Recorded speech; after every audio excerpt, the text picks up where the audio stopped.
Ele agora partia com Alberto Granado para seguir as pegadas de tantos lendários exploradores das Américas. Como estes, eles deixaram para trás o conforto, os laços emocionais e as famílias, para seguir em busca de novos horizontes. Granado, talvez, para descobrir novos mundos. Ernesto com a mesma meta, mas também com uma certeza mística de seu próprio destino.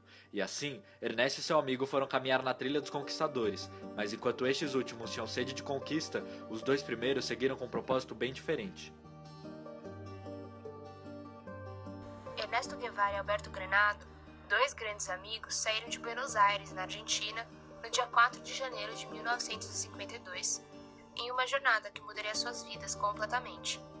Em uma motocicleta apelidada de A Poderosa, a dupla viajou pela Argentina, Chile, Peru, Colômbia e Venezuela durante mais de 6 meses de experiências que sintetizaram a América Latina dos anos 50.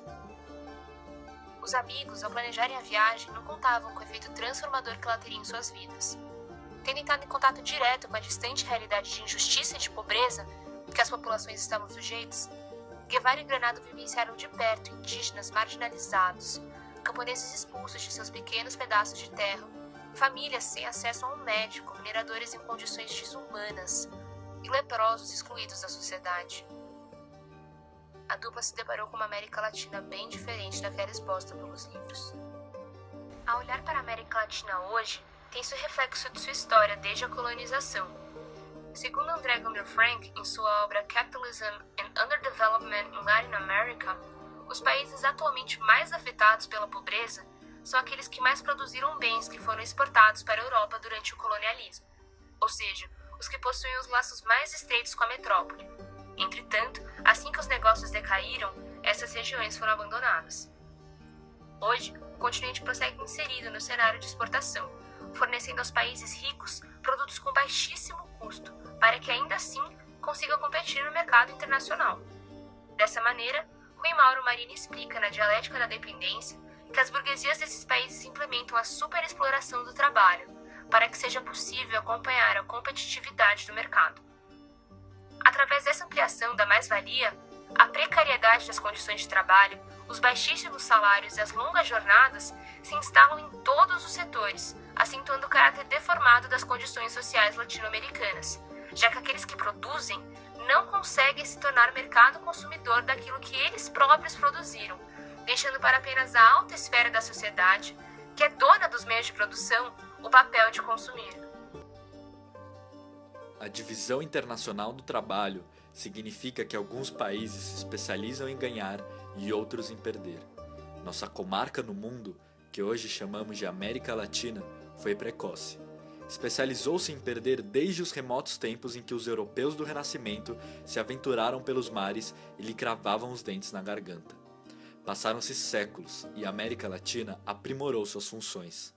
Ela já não é o reino das maravilhas em que a realidade superava a fábula e a imaginação era humilhada pelos troféus da conquista, as jazidas de ouro e as montanhas de prata. Mas a região continua trabalhando como serviçal, continua existindo para satisfazer as necessidades alheias como fonte e reserva de petróleo e ferro, de cobre e carne, frutas e café, matérias-primas e alimentos, destinados aos países ricos que, consumindo-os, ganham muito mais do que ganha a América Latina ao produzi-los.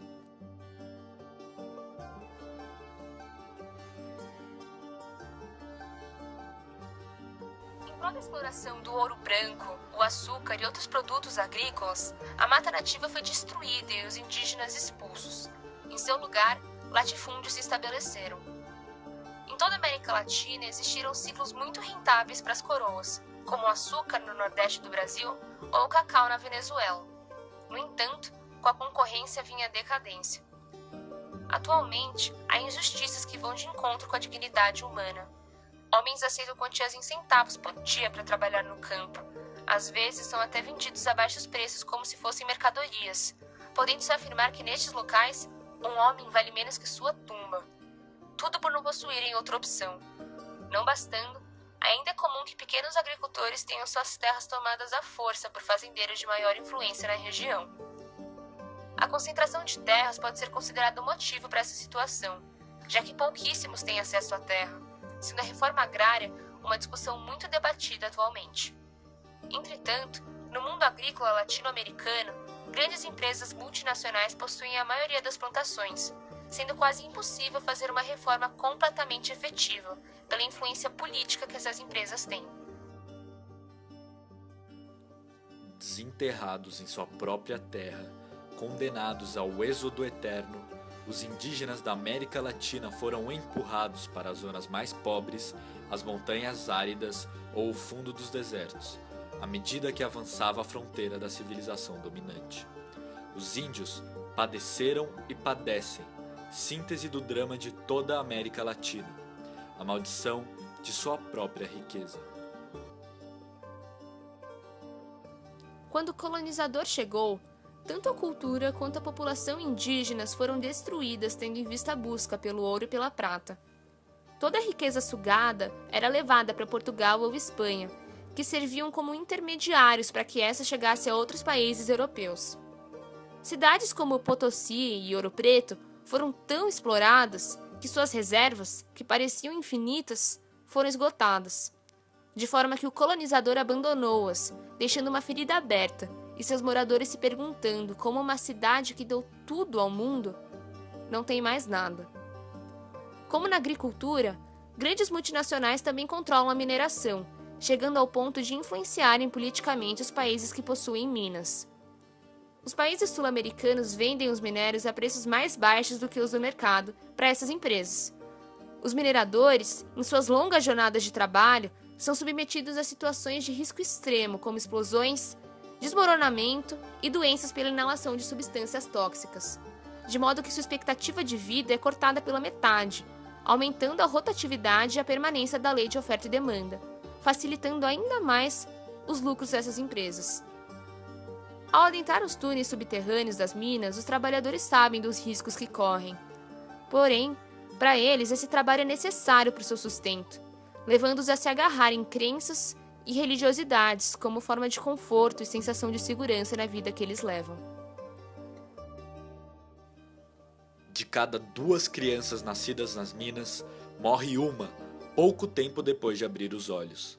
A outra, a que sobrevive, seguramente vai ser mineira quando crescer, e antes dos 30 anos já não terá pulmões. Infelizmente, a desigualdade é algo do cotidiano desses países, seja na colonização nos anos 50 ou atualmente, de modo que a inquietude da dupla, cara a cara com todos esses problemas, aumentou. Ernesto Guevara viu isso com crescente espírito de latino-americanidade, o que no futuro o motivou a fazer parte de uma nova etapa da história latino-americana, como Che, em busca do fim da pobreza e da injustiça. Em suas jornadas, perceberam que para que a América Latina consiga tomar rumos diferentes da servidão, será necessária uma grande e longa reforma na estrutura política e social, em busca da integração das nações, que são apenas separadas por fronteiras, já que a cultura delas são muito próximas umas das outras.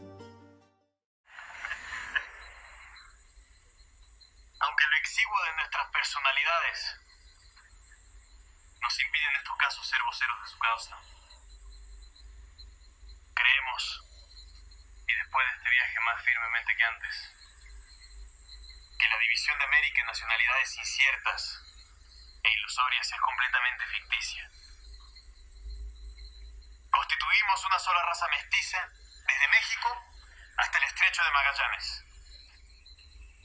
Así que tratando de librarme de cualquier carga de provincialismo,